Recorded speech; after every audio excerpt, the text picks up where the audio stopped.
ले कन्हैया लाल गली में होली खेले, कन्हैया लाल गली में होली खेले, कन्हैया लाल गली में होली खेले, कन्हैया लाल गली में।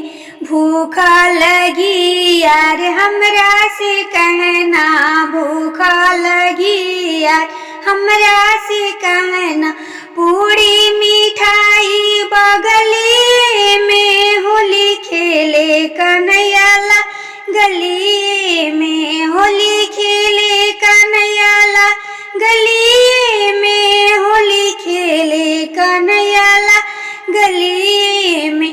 प्यास लगी यार हमरा से कहना, प्यास लगी यार हमरा से कहना, झांझर सुराही बगली में होली खेले, कन्हैया लाल गली में होली खेले, कन्हैया लाल गली में होली खेले, कन्हैया लाल गली में।